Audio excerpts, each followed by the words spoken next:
Listeners, we know you love Cricket et al., the podcast, and what's not to love, but you can also love us online and read Cricket et al., the Substack experience. Isn't that right, Pete? That's right. It's a podcast, a website. It's a way of life. cricketetal.com for all your cricket reading needs. It's Gideon Haig over here. Peter Lawler over here. And welcome to Cricket et al., your independent cricket podcast. Ashes fever is about to grip us, Pete. I'm excited, aren't you? I am excited, Gideon. Very. Hey, you're 360 potting, aren't you? You've got the cameras facing the other way this week. I do, yeah. That's well spotted, Pete. Well You've spotted. You've got that yellow sediment layer behind you. Okay. What else am I doing differently? What else am I doing differently? Oh, well. I'll leave it till the end. Different scent. How was your day at the Shield, Pete? My days at the Shield, Gideon. I did the first 2 days at the Shield. Very enjoyable. You know, I'm a bit of a sucker for a romantic day at the Sheffield Shield. The cricket was pretty good. And at the SCG. Yeah. And at the SCG, had a little Remembrance Day ceremony while we were there. Good crowds.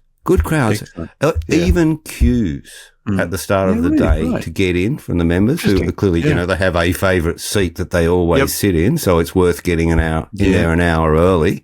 I mean, hey, we're not talking more than 500 people. Some of them are people who thought, well, was unlikely to get an Ashes ticket, so coming to the Sheffield Shield. Might be the closest they get to the Australian team. But I think it's a reflection on the interest in this Ashes series. It's through the roof. I read a piece this morning. It said something like 40,000 English are expected down here this summer. The Barmy Army has 3 times as many people coming as it did in the last full tour, which we discount the last one because of COVID, but 17. Well, that never happened. It didn't, no. But they've got 3,000 fucking Barmy Army people coming. Brilliant. Isn't that good? Yeah. But I'll tell you what, we'll get really jack of that song real cricket. Quick. You know, everywhere we go, people want to know. Their Christmas dinner has sold 1,500 tickets. It's sold Fabulous.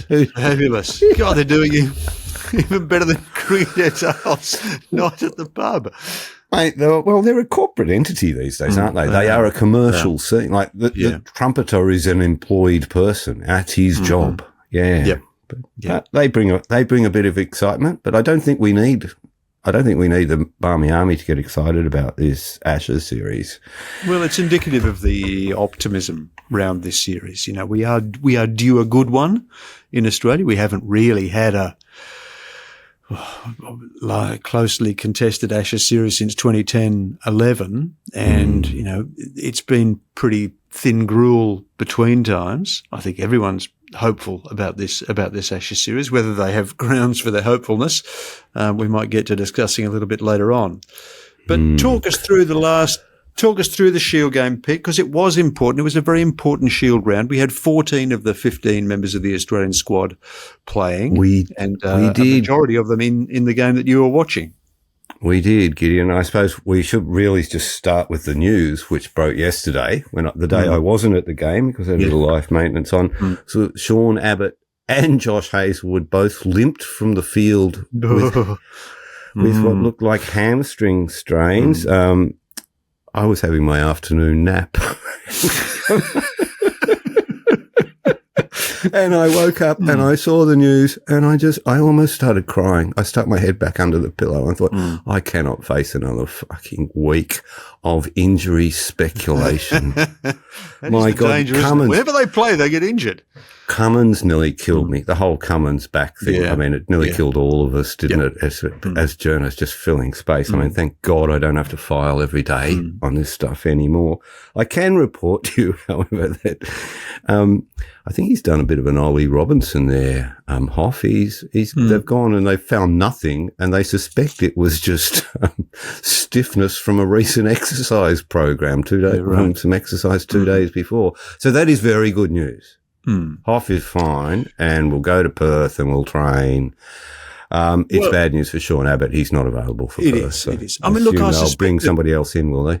Yeah. When the Ashes is in the offing, you're hyper vigilant, aren't you? Any sort of slight twinge, any sort of vague discomfort, you're going to be hitting the brakes, aren't you? You're going to be stopping in your tracks. That's why I had a nap yesterday. I was tapering. I'm tapering. But Sean Abbott, that is unfortunate for him because he had bowled extremely well in that game. He'd done his credentials no harm at all. But he just maybe that's the flip side of that. You can sense an opportunity opening up. You push yourself just that little bit harder than your body's quite used to. He did bowl beautifully in that second innings, and he's done himself a mischief. So that's a great shame for him because he's been there or thereabouts for the last 2 years, and it's amazing really that the opportunity has not opened up for him because it's astounding the fitness record of Australia's frontline attack over the last 2 years. If he'd been an English player in a similar position, he would almost certainly have played by now. Yeah, but he's not alone in that. He's not alone there, is he? No. Bowl and Nice. There's a lot of fellas who may have played more cricket. Yeah. So what I've done a look through the players of interest, the players in the Australian squad, and how they've gone in this Shield round and recent Shield rounds. So top here, Jake Weatherald. I think his chances of a debut took a knock when Hoff limped off, but I think they might have come back now. Okay. So 23 and 30 against South Australia, Norton 12 against Victoria. He played on in both innings in that most recent Shield game. It's unusual to do it once. It's very unusual to do it twice. Maybe but just a little touch of hesitation. That second one was a pretty soft dismissal. Yeah. 3 half centuries in the games preceding that. So, he's there and about, but you'd like to get him. He's not exactly coming in with a sort of full sail, is he? And meanwhile, Matthew Renshaw's peeled off 100. Sorry? Meanwhile, Matthew Renshaw's peeled off 100 in the there you go. Queensland Western Australia game. They're often looked at askance. The players who perhaps didn't post the scores before selection, and then when the squad's announced, they make 100. It sometimes has an asterisk against it. It didn't matter. Yeah. But anyway, Weatherall's coming. Essentially, we're looking at Weatherall from last year, aren't we? 900 runs at an average of 56. Whether he plays or not, I'm not sure. Khawaja is skipping this round. Usman Khawaja likes to taper, and why not? He played 3 Shield games. That's pretty good preparation, gone all right in all of them. 87 in the most recent one, 46 against South Australia and 69 against Tassie. But the question with Usman, of course, is the fact, what we worry about with Usman is that he scored 2 centuries in his last 50 test innings. Yep. So, I mean, when he gets down to that first class level, he is a test player, but when he comes back to test cricket, perhaps hasn't had the best time in the last 2 years. Marnus is back. That's great news. Marnus is looking really good. 160 against Tassie, 159 against South Australia, half a century against Western Australia. This Sheffield Shield, he's got 391 runs at 78. And he's fielding. He took a lovely sharp catch at short mid on yesterday to get Bancroft, and then he ran out Connolly. Did you see that? That was just beautiful. Connolly came back. No. Connolly came back looking for 2. Green sent him back. I mean, rookie error from Connolly to come back on Marnus's arm. Marnus, beautiful slide, return in one action, absolutely mercurial. And you know how much I love Marnus's fielding. I think I think we're going to hear it to his span. We're going to hear and to the span of the Australian team. He makes the Australian team look better when they're in the field.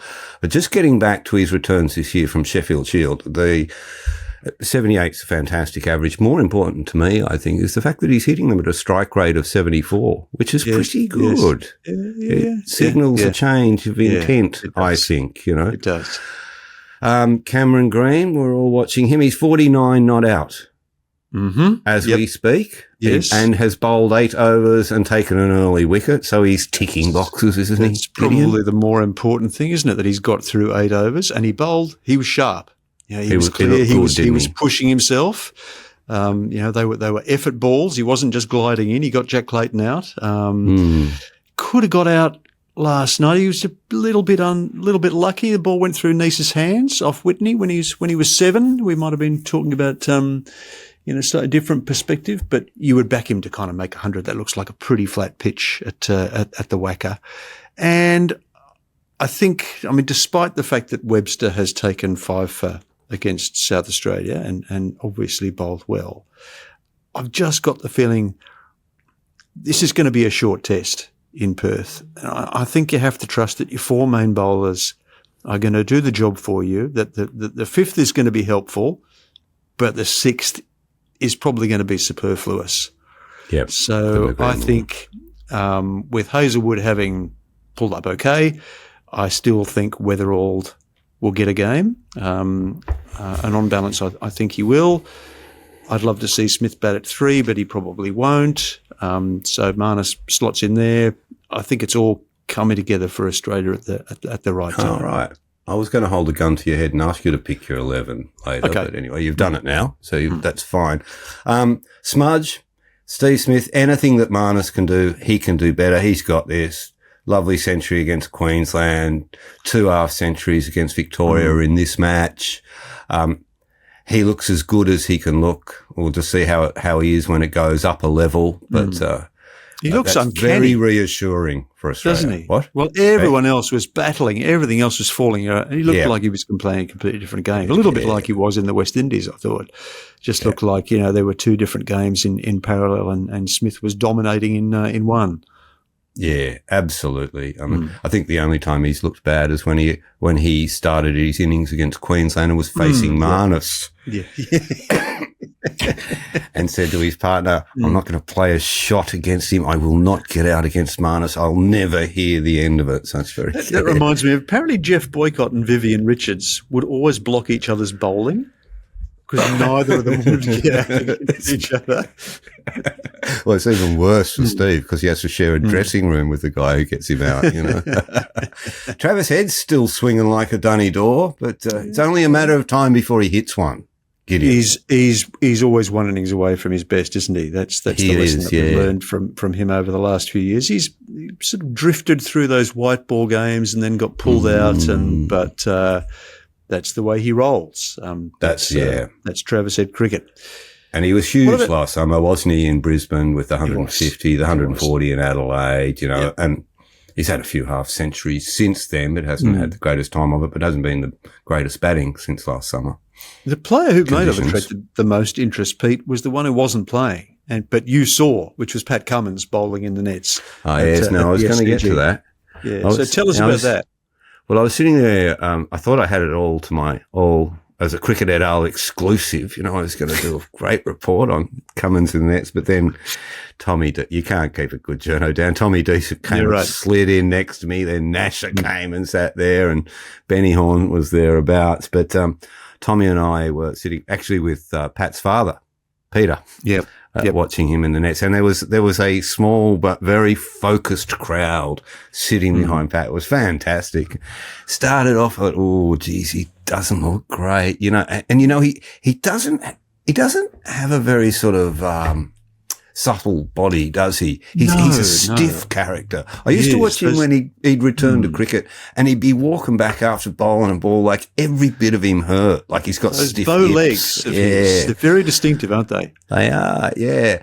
But then by about the 30-minute mark of this session, and I'm like, he's not bowling at a lot of deliveries. He starts hitting his straps, and then Tommy and I just turned to each other and said, "You thinking what I'm thinking?" I said, "Yeah, I am." I can just picture it. He could play Brisbane. He looked that good. He was bowling serious heat. Yes. Lockie Shaw will attest. He nearly got his head taken off by one delivery. But look, I wonder how Lockie Shaw got the job of being the crash test dummy in the nets. Oh, well, it wasn't, it wasn't like he was facing 3 of them or 2 of them. It was Pat, 1 ball every 5 minutes. But, it is interesting that even though Cummins was only working on his fitness, he was not trying to get anybody out. He had to have a batter as a target. You couldn't bowl in an empty net. You had to have a batter. It's not the same. It's not nearly the same, is it? No. You bowl all you like at the stumps, but you've got to have magpies here. I told you I've been adopted by a family of magpies. Yeah. Nice to know. Sorry, I just shouldn't be looking out the window while we're talking. Of course, next on our list of sorry, one more thing on Pat before we move on. Yeah. Oh yes, I've got more actually. Yeah. I love that story of that you told on the stack about Rahmat Ansari from Nepal. Yeah, who from clearly Kathmandu. it was a great moment in his life to meet Pat. It's really good to see those things because we become very blasé about it. But with Rahmat, it's that sort of fans from that region of the world are particularly excited by an encounter with somebody famous because he's so much rarer in their lives at home. Like if you're part of 1 billion Indians, how often are you going to get to meet a Test player? In Australia, they're a little bit more accessible, aren't they? You can kind of see them walking down the streets and bowling in the nets. But Rahmat was holding my hand saying, my heart is beating so fast. Did you give him a selfie, Pete? I hope so. Hey? Did he wasn't abashed about meeting you, was he? He had no idea who I was. Gideon. He's not that silly. He might be a nuffy, but he's not that big enough nuffy. So, Birdie's telling me that Cummins is more confident now, but was very concerned about what the summer was holding for him. Yeah. I think it was really underplayed, the situation that he was in. Yep. And while I get excited about what I saw in the nets, I still think he's perhaps a 2 to 3 test proposition for this summer. Yes. Realistically. So, and I think a bit will depend on the scoreline.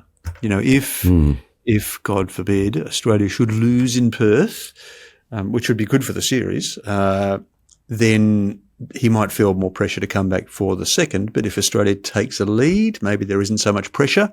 Him coming back into a pink ball test match where you would imagine that it would be pretty short and sharp. Yeah, you don't lose much, I think, by bowling with a pink ball rather than Cummins in Brisbane. Nope. And got Steve 6 out of 6 Smith captaining the side. Indeed. Next on our list is Alex Carey. Quiet, polite, dependable. Possibly the most hated man in the Australian side by England fans. Surely not by now. We're all is forgiven. Is it? Yeah. I wonder who, if they compiled their shipbloke list, would they have Alex Carey on top, the English fans? Or would it be Pat Cummins? It'd be bizarre. Captain Planet. The most unlikely villain in the entire The cognitive dissonance in Alex Carey being a villain. He's such a sweetheart. Anyway, he batted well against Tassie. He got that 59 and 23. I think he's of a 43 in the second innings against Queensland. He's good. Lovely to see him there. And then there's Bo Webster. Yeah. Yep. He's bowled very well in this recent Shield match. Did he get 8 wickets, did he? Or 5 for a 3 for, or a 6 for and a 2 for? So bowling's okay. He's got that. Similar to Green, isn't he? He's that awkward length bowler. He uses the height very well. He's only got a higher score of 13. He's not in your 11, probably not in mine. I note that Greg Chapell, God, there's a lot of people doing publicity rounds at the moment, aren't they? Doing events and God knows what. It's that time of year when ex-players fill their pockets with cash, Gideon. So I don't know what it was all about, but Greg and Ian, both of them, were doing apparently Ian was unavailable, doing something in Melbourne, and Greg said that he that he did want to see Weatherald open. He's moved off now that he hasn't got Mitch Marsh. Okay. He wants to see an opener open. Okay. You could raise your eyebrows at that, having said previously he wanted to see a Mitchell Marsh open, but anyway. No, you got to roll with it. I mean, now you got to work with the squad, and we know what the squad's going to be, and there are choices to be made within that. That's fair enough. It was actually quite nice to see Greg and Ian together. I don't think anyone remembered that Sydney Test match in 1980, where I think Australia needed a handful of runs to win, and Greg Chapell was on 94. I remember it because I was there, and both of them came in and bowled a little lollipop so that Greg Chapell could hit it for 6 and get his 100. But in fact, he oh yes, I do. In those days, unless you hit it in the absolute middle of the bat, it didn't go for 6, and it went for 4, and he ended up 98 not out. But, he was a fierce competitor, both of them, but among cricketers, he wasn't a prick, was he? There was a touch of chivalry about that. That's in the kind of the best traditions of England versus Australia, of mutual respect. So they made a good choice to talk about the I think it was the ticket arrangements, wasn't it, for the sesquicentenary test in 2027. More on that later. Is that what they were doing? Was it? Is it? Yeah. Yeah. Is it a lottery or something? It is a lottery. Yeah. You going to go? But first things first. We've got to get the Ashes out of the way first. All right. So let's. You think there's a story that made me like Ian Botham that JB, James Brayshaw, tells of his first Sheffield Shield game. Oh yes, and he's back in the sheds, and he's and he's the sort of almost the last one out of the sheds because he's just lapping it all up. And Ian Botham comes in because he's playing for, who was he playing for at that stage? Queensland, yeah. Bottle of whiskey, takes the top off, throws it in the bin and says, "Come on, son, this is a get to know you session. Let's sit here and drink." And Botham and JB, JB in his first game. Yeah, right. Interesting. A foreigner. Yeah. And Botham sat down. Obviously, he knew his father. Yes, yeah. But I like that story. Yeah. So let's look at the bowling, Gideon Haigh. Okay. The bowling. What do we think? Josh Hazlewood is bowling as well as I have ever seen him, which made a particular concern when I saw that he has got a hamstring injury. He looks outrageously good. So too Mitchell Starc. Mitchell Starc got very revved up on, was it day one, bowling to Campbell Callaway? Yes, yeah. Remember that name? Yeah, great spell. I watched it. Yeah. Wasn't it fun? Yeah, it was great. And didn't you love the way that Callaway plays the short ball? Rocking back. Old-fashioned. Very old-fashioned. Keeps the eye on the ball. Yeah. I really liked that. And it just makes better shapes, doesn't it? I'm sure the photographers prefer it too, because you get the ball passing the nose in your frame. Saw him bet at the Junction Oval. He's very impressive. His partner's not bad either, Dixon. He didn't make many runs in that in the most recent Shield game, but he's not a bad player. Some people bowling's fine. He's like he's like that good bottle of wine that you have at the back of the cupboard for when you've got sort of special guests. That one that you've got at the back of your cupboard for me, Gideon. Is it Duck Futton? Is it a bottle of Duck Futton at the back of your cupboard? I've still got a case of it, Pete. It's just for me, Gideon. It's for nobody else. Yes. The ball to get Sam Constas was vintage Boland, wasn't it? Yeah, it was. Yeah. Lyon, what are we making of Lyon? He's sort of he's played every first class game. He got a 2 for 99 at the Wacker, a 2 for 55 at the Jungo, 2 for 120 in Brisbane, and that was in one innings. So I've combined the innings in those first. Feeling that he's but then he's got 6 for at the G. Far. Yeah. Hey? Yeah. There's a feeling that he's lacked a bit of rhythm. Possibly, I don't think he was completely satisfied with the way that he was bowling. That'll do his confidence a lot of good. Actually, Todd Murphy bowled beautifully in the Shield game too. A name that we've almost forgotten. He looked terrific. He bowled a beautiful spell to Curtis Patterson. Offie bowling to a left-hander, and it was just a reminder of what a quality bowler he looked when he played those first handful of Test matches in India in 2023. And then we've got Brendan Doggett, who's is threatening to come into the frame, haven't we? 50 first-class games, Brendan. He's got 190 wickets at 26. He got a 6 for and a 1 for at the Wacker. He got a 5 for and a 1 for at Hobart, so he's clearly a first innings impact player. Played for Durham in the winter. I think he's next in line, isn't he? He feels like the player who's next in line now. Well, especially now that Scott Boland's the taxi rank of Australian bowlers. Yes. Yeah. It was a really enjoyable round of cricket, wasn't it? It was. To have it up to have 3 screens up, to be toggling between all of them, to see something interesting happening on basically all of them. It reminded me a little bit of playing at Como Park with the overlapping grounds. You know, if your game's boring, you just turn around and you watch the other game.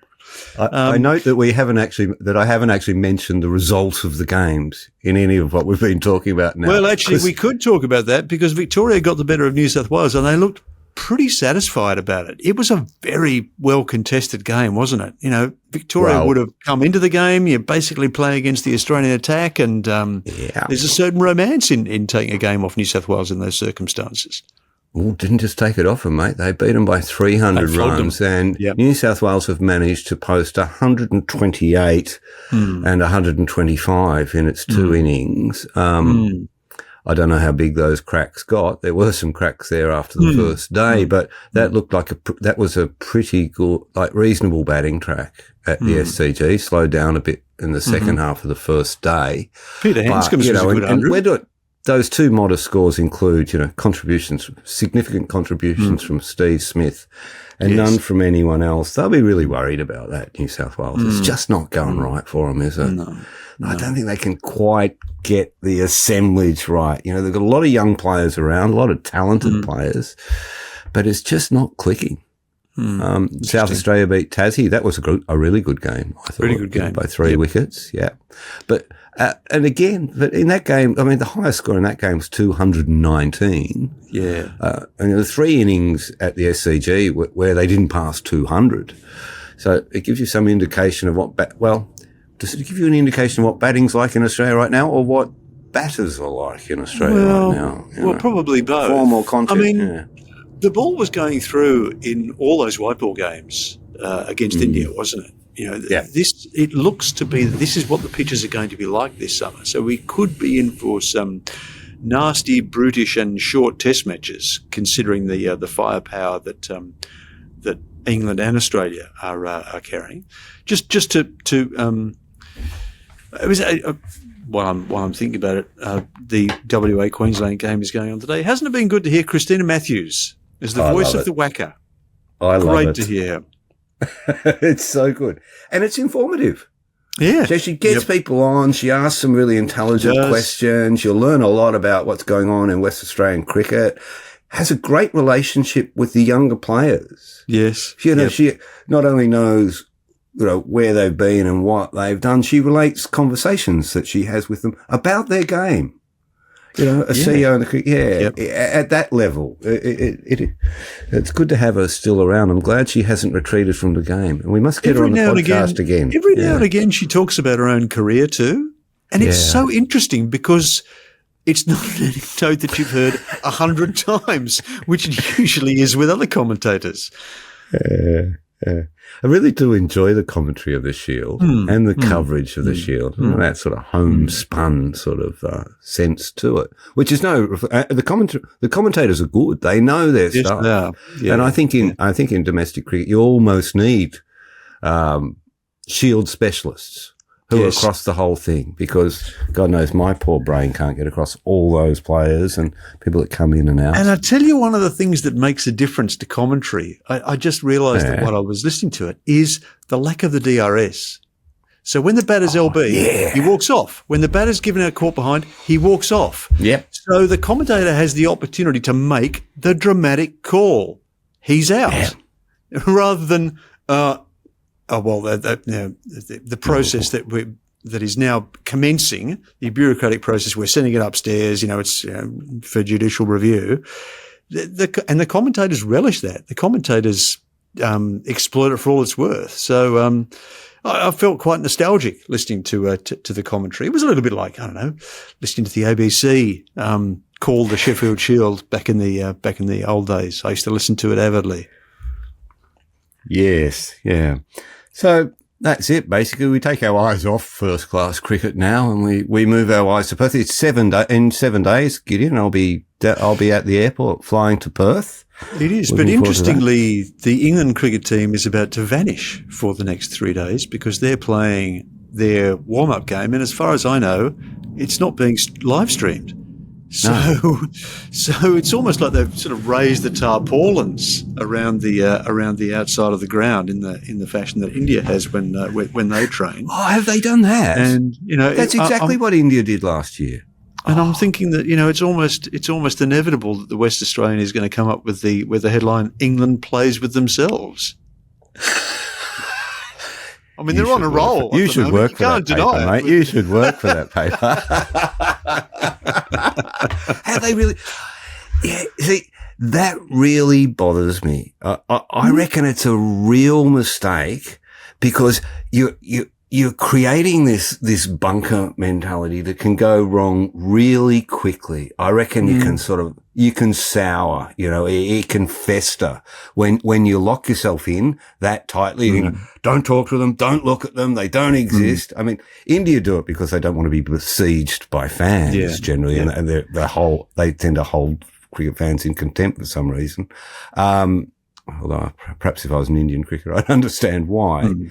But this is a paranoia about coming to Australia and the whole world being against you. And you can respond to that in two ways, can't you? You can, be like a greyhound and it's not happening, it's not happening, it's not happening, it's not happening. Or you go, it's kind of fun, isn't it? Do a broadie and get down to third man and rev the crowd up, be a David Warner at Edgbaston and empty your pockets.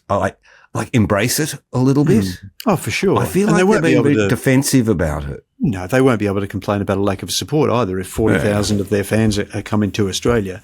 I think these were it was just like the first bouncer of the game, which you go under and you think, okay, well, let's got that out of the way. It was kind of inevitable that something like that would come out of the Western Australian tabloid press. It maybe, I felt quite nostalgic. Apparently back in the day when England teams did used to arrive in Perth by ship. Pelted with rotten tomatoes. Well, the story was that Ernie Jones, the former Australian fast bowler, who by that stage worked for the Customs Department in Perth, used to go out in his rowboat with a loudhailer and shout, "Oh, tearing the flaming hide off you." So this is just the equivalent. And so is he editing the West Australian at the moment? I guess the only difference these days is that it will kind of becoming, under the hotel room door via social media. If you turn on your phone, as an Englishman, you will be conscious of there being a kind of an outside world out there wanting a piece of you. And thinking themselves very patriotic in the process of doing so. But a very easy way to turn that around. And I also think that there's a lot of Australian fans who look forward, don't they, to visiting cricketers doing well, even if they're English. I mean, this time last year, Pete, you remember we were in Perth and it was Virat Kohli absolutely everywhere. The West Australian ran huge story about him, Kohli the Great. When he got 100, they enjoyed it almost as much as as Indian fans. I think if Root was able to make 100 here, I think there'd be a lot of Australians who would be pretty pleased to have been part of it, and also to know that it's taken. It's a sort of a tribute to Australians that they have been able to keep him neutralised for so long, and England England owe him the opportunity to make that 100 because I think 10 of the 14 test matches he's had here have been as captain of a pretty shit team. He's done his time. He's worked hard. He's made 39 test hundreds. The 40th in Australia would be, I think, a fitting reward for him. Yeah, I think real cricket fans would love to see Joe Root do well in the summer. I don't think it would be celebrated in the same way as Kohli. It's a different dynamic. No, sure. I think there was a cynical calculation by the Australian media last year too to appeal to the sort of Indian demographic. They suddenly realised they could get Indian readers. So, but yeah, I'd be as excited for Joe Root if he got 100 here as I was for Kohli to get that 100 in Perth. And God knows, Pete, we've covered some bloody awful England tours. They have. The last three have just gone on for so long that they might still be going on somewhere. Frankly, that's the way it felt. So we want a contest. We really do want a contest, desperately. Well, Ben Stokes says there's going to be a contest at Lilac Hill with an 11 versus 11. It is going to be, Gideon Haig, balls to the wall cricket. Yep. There's a sort of rugged masculinity to this New English team. It's almost the Australian team's almost lacking with Captain Planet and or Steve Smith in charge. They don't really speak like that, do they? But, although I did think it was interesting that Harry Brooks' remarks about the pitches at Lilac Hill, how low and slow they were. I didn't see those remarks. That worried me. And there's no way that it's going to be like slow. There's no way it's going to be like what we expect to see at the stadium. Yeah. I mean, I think that they would be better off, frankly, in the nets at the Wacker. Possibly, yeah. Well, that's hair raising, or at the Wacker if they could have, which, they're far livelier surfaces and perhaps closer to the venue across the river there. Do you remember the nets at the Wacker? They were fearsome. They haven't changed all that much, I don't think, Gideon. I don't know what the nets. What the nets still like livelier than the centre was in for Test matches in the last 20 years. Do you remember watching Warner in the nets in 2011 before they played that Test match against India?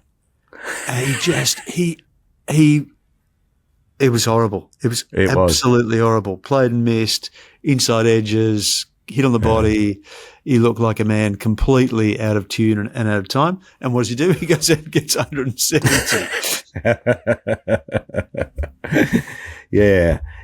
I think it's one of those sort of nets where you just try and get out with having your fingers broken, netting at the Wacker. Not that they do that anymore.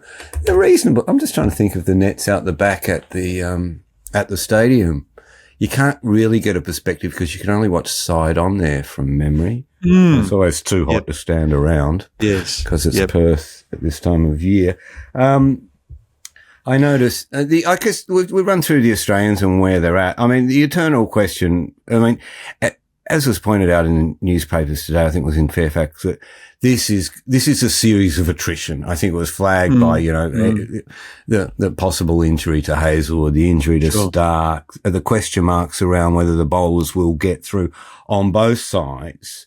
Stokes says that Jofra has been on the park for 2.5 years now. Yeah, well, kinda. In 2.5 years, he's played 2 Test matches. Yeah. He's played 15 tests. He's played 15 tests in 6 years, Gids. In some ways he's only played 2 Test matches because they've been so keen to get him here. Exactly. It was fundamental to England's Ashes plans to get Jofra here and to get Wood here. Yeah. So I suspect that Wood probably could have played a Test match in England last year, but it was decided that he indicated that, didn't he? Yeah. So now this is, and if they do pick them both, and I think the indications are that they will, and they succeed, then all that preparation has paid off. Do you think that to a degree England have focused on this to the expense of some of its other cricket? But alternatively, Australia have focused on the job at hand. And so they've ended up in different positions, really, haven't they? Well, it's a bit hard to accuse England of obsessing over the Ashes when we're busy doing exactly the same. No, but you've just finished saying that Wood and Archer's programs have been all about the Ashes. So yes. Australia would not do that with their bowlers, and I'm not saying which country's right and which country's wrong. I mean, but you look at the performances in the World Test Championship over the last 4 years. But I guess we haven't had to, have we, Pete? Because our fast bowlers have been consistently that's available. A good point. That's a good point. Yeah, but what Australia could have done if Australia were to adopt the English mentality would probably have more impact on the batting than the bowling. Yeah, maybe. And I think you would perhaps have been looking to arrive at this point differently. I think maybe with your openers bedded down. I mean, they would have wanted that anyway. but they might have spent 4 years getting to it and might have acted a little bit more quickly on a Warner and even an Usman Khawaja, perhaps. But obviously they think there's some upside to him, and hopefully there is, although the stats on players of his age, I mean, it's quite extraordinary, isn't it? He's among a handful who are kind of, as particularly playing as an opener at that age. Yes. But, well, I think in some ways England has persisted with Crawley precisely for the reason that they think he's the kind of batter who's going to succeed in Australia. He's tall. He hits. He drives strongly. He's imposing. There have been opportunities to blood other players in the last couple of years because his performances haven't been great. But he has given a hint of being the kind of guy who might be an asset in Australian conditions. Yeah, and there's an interesting interview with Duckett in Times today that Mike Atherton son. Mike arrived last night, by the way. I assume he arrived in Perth. I don't know where he is. We'll catch up with him there. But I hadn't realised that Duckett was suspended 2 tours ago in Australia. Yeah. Yes. He was the one who paid the price, basically, of that bullshit, and I hold up my hand for playing some part. The Bairstow-Bancroft bullshit. Yeah. Which then emerged that, remember, that's right. Anderson had a drink poured over him at a nightclub. Yeah. But according to Duckett's telling, Anderson poured a drink over Duckett. Duckett responded. Duckett was suspended because he's the junior player and should have shown more respect. Exactly as it should be. I love that. What's the point of being a senior player if they can't cut you some slack? Yeah, sacrifice. He was a sacrificial lamb. I remember. I remember it well. It was absolutely farcical, wasn't it? The aftermath of that test thing match was farcical, and that was another reflection. I'm going back to that bunker mentality and that paranoia that can develop around an England squad in Australia, because I recall that whole story started on the field with Johnny Bairstow walking out to bat in Brisbane and David Warner and the Australians just on him. We know what you did in the nightclub. We know what you did to Cameron Bancroft, blah, blah, blah. Johnny panicked. England panicked so much that at one point the England management was down on the boundary talking to Johnny Bairstow while he was fielding about this emerging scandal and how they were going to get in front of it. Yep. And then remember they imposed a curfew. I do remember that. They should have said, look, it's a load of bullshit. It's a beat up. Yeah, maybe they touched foreheads, but so what? Yeah. They're two blokes. No one was hurt. Let's just play cricket. But they overreacted. And I feel like they're get in that territory by putting sheets up around Lilac Hill. But anyway, I may be wrong. Well, I don't think they've actually figuratively put sheets up. I was thinking, I think they've sort of done it symbolically because sorry, I took you literally. Yeah. No. That's how rumours start, isn't it? So, but no, just the fact that we can't watch the game in the eastern states. Oh, okay. Well, I retract all that rant. Sorry for anyone who's listened to all that shit. But anyway, I can remember that Brisbane Test match in 2017 because it was all very secret squirrel, wasn't it? I remember narrowly coming to see you and to talk about it. Sort of I had a great time as a journo. Yeah, I know. You were in your element, weren't you? I was out the back and Nez was onto it too. And I said, nah. She went at the 6 o'clock news and I said, I'm just going to hold off because I'm going to drive back to the team hotel and get a little bit more. But if you want to go for it, go for it because I reckon you're right. Well, she was right. I mean, there was something there. It wasn't quite as stated. And I remember the Aussies were similarly paranoid, I must admit. It's one of the few times they rushed to help me out with the story. In the foyer of the hotel there up on South Bank. Gideon, we've got a live event. We do. I need to talk about this because it's on January the 3rd, which isn't the first night of the test, as you thought, because the test starts on January 4. January 4. January 3, I think, is a Saturday, isn't it? We're doing it in the afternoon. I think it begins at 3 o'clock. It's at the Akasha Brewery in 5 Dock, which is a great part of the world. Do you remember that song about the cicadas at 8-5 Dock?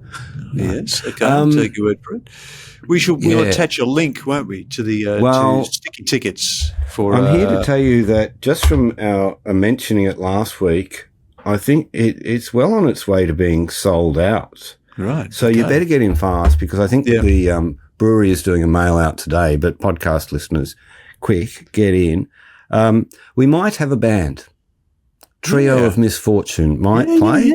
Yeah. Met the band last night. I like the record. I'm just trying to think how it works. All right. I reckon I might be able to negotiate us a spot on the mic with the band, Gideon. I know how much you love singing live. Didn't you win? Haven't you won the karaoke contest at the Yarras? Twice Yarras karaoke champion. What were the songs that you did? One of them was Oliver's Army by tricky song. Lots of lyrics. Yeah. I had people singing along. Did you sing the controversial bit? Oh yeah. But this was pre-woke ages. Oh, pre-woke, was it? Yeah. And I think I think it might have been a Sex Pistols song, but I can't remember what it was. Anyway, great moments.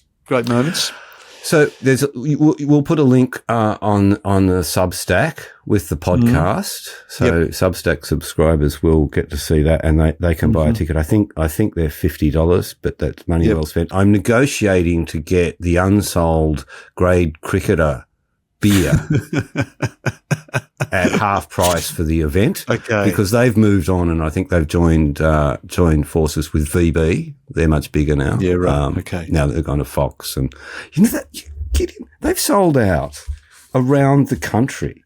They've sold out the Perth Astor, the Brisbane Tivoli, the Adelaide Hindley Music Hall, Melbourne Forum, and Sydney State Theatre. They're doing so well, those and boys. It's on the same day as we are. But don't that's worry, why folks, we're going at 3. You can take them both in, because we're the opening act in a different venue. Should we arrange like a casino and have a bus shuttling people to their event? I suggested to the boys they might want to be our special guests, just drop in and warm up the vocal cords. But should mention that I am appearing with the grade cricketer boys tonight at Como Park. After training at the Yarras, I'll be interviewing Higo and Pez about their new book, Alphas, Champs, and Chop Kings. That's tonight, is it? What day is it? It's Thursday night. So if you're listening to this on Thursday, can they still go? Can you late acceptances? Yeah. More the merrier. I did them last night. It was great fun at Red Mill Rum. Cool. In Balmain. Fantastic venue. You know how I love an industrial warehouse. This one, I'm going to take you there. It is such a cool venue.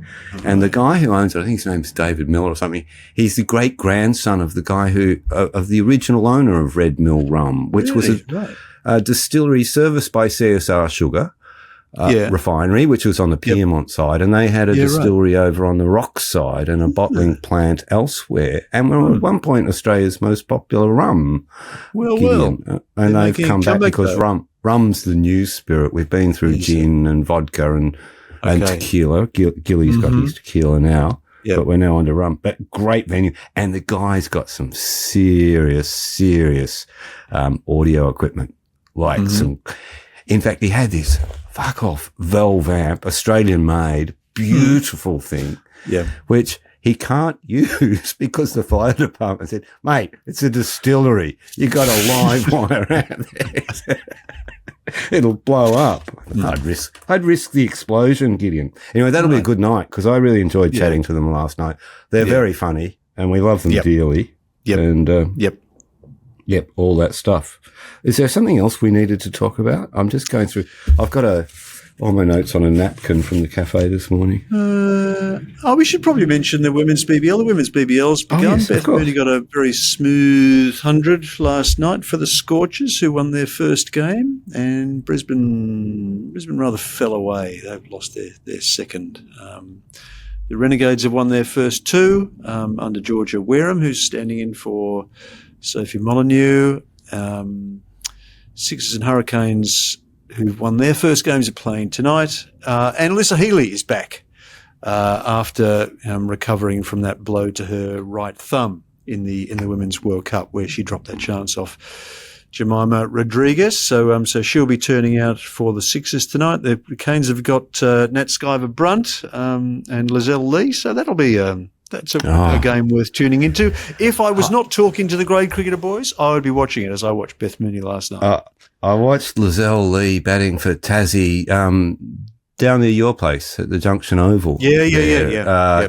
When I was in Tassie last month, and I think she got 150, 160. Can hit a ball. Yeah. She's a cult hero. I love the women's BBL is a great comp, but as we mentioned before, now that they've started to talk about it, it does disappoint me that it's not part of the main summer. It's not part of the BBL as well. You know, it doesn't have that like the 100 has. I think it misses something there, kind of just starting now. No one's even. It's a long time until school holidays, isn't it? Yeah, it did look a bit It's hard to get to those games, and they put them on a lot of times. Yeah. But we've got plenty of opportunity to catch up with it over the course of the next few weeks. There's just so much cricket coming up. We've got another round of the Sheffield Shield next week, starting the same day as the Test. And of course, Pete and I will be heading over to Perth. When are you going? Are you going on Friday? Are you? No, I am going. I think I'm going day -1. So that's Thursday, same day that I am. Yeah. So look forward to catching up with you there, Pete. That's probably got all we've got time for on Cricket et al. Today. Thank you for joining us. We'll be back again next week. But in the meantime, it's goodbye from me. And it's good night from him.